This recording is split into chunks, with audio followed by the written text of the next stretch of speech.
So let's suppose that we have a 200-gram ball that is spun in a vertical circle on the end of a 0.9 meter long massless rope. Now we want to find the minimum velocity the ball must have at the top of its arc to continue its circular motion.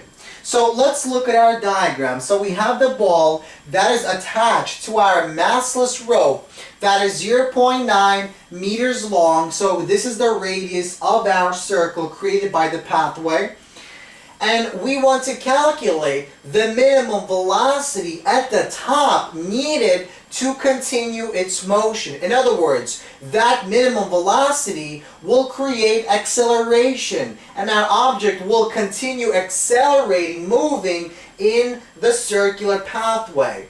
In other words, according to the laws of motion, the only way our object will continue changing its motion is if a net force acts on our object. So at the top, we're essentially looking for the net force on our object along the y-axis in the vertical direction. So at the top, we have several forces acting on our object. So the first force acting on our object is the force of gravity that's pulling our object downward in the negative direction along our y-axis. At the same time, we also know that our ball is attached to a rope, and that rope exerts a pressure, tension. So we also have the tension in our rope that's pulling our object downward.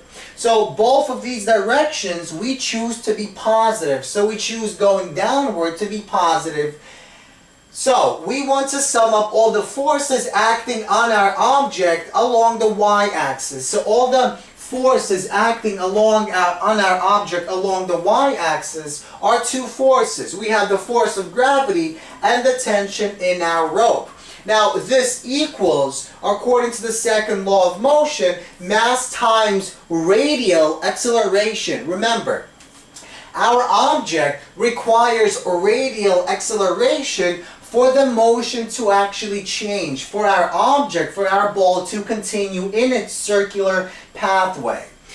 And recall that radial or centripetal acceleration is equal to the velocity of the object squared divided by the radius of our circle. And that's exactly what we write. So we have mass of AR is equal to mass times V squared divided by R. Now, by the way, what exactly does it mean for our object to move in a vertical circle? What that basically means is that we have a force of gravity acting on our object, and that means the ball is undergoing vertical non-uniform motion, which basically implies that the magnitude of velocity is not constant. The magnitude as well as direction changes as our ball undergoes this vertical motion.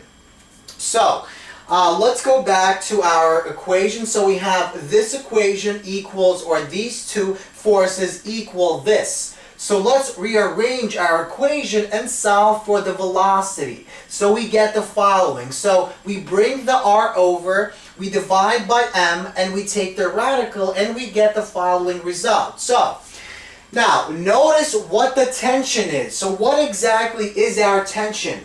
Well, because we're looking for the minimum velocity, that implies that we have no tension at the rope.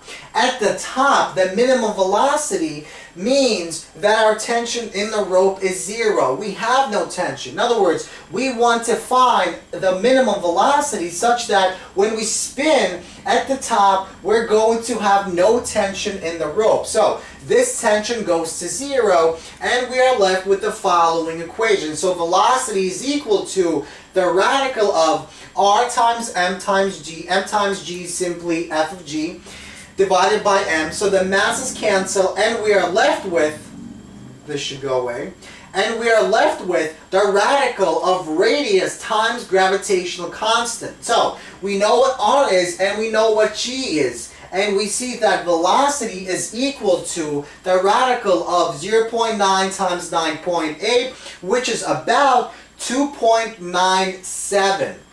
So 2.97 meters per second. That's the minimum velocity the ball must have at the top of the arc in order for the ball to continue its circular motion. Now, let's go to part B. Now we want to calculate the tension at the bottom of the arc, the tension that our rope has when our object is at the bottom of the arc, assuming the ball is moving with 3 times the velocity given in part A. So 3 times of this velocity, which is 8.91 meters per second. So, let's draw our force diagram, our free body diagram for our object when our object is at the bottom of our arc. So at the bottom, we still have our force of gravity pulling downward, but now we have the tension in the rope that's pulling upward. So now they're pulling in different directions.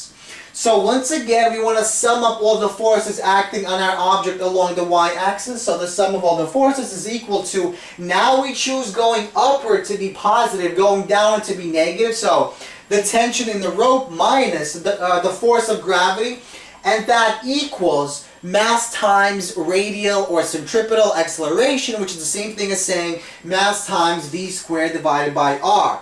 So once again, we're solving for our tension, so we bring all the other terms to the right side and leave the tension term on the left side. So we see that the tension in the rope is equal to m times v squared divided by r plus m times g. So our m is 3 times this value, so it's 8.91 meters per second. We have to square that. We multiply it by the mass. So mass is in kilograms, so 0.2 kilograms divided by 0.9 meters plus 0.2 kilograms multiplied by g, which is 9.8. And we find that our tension in a rope, when our object is at the bottom of the arc, the tension in a rope is 19.6 newtons.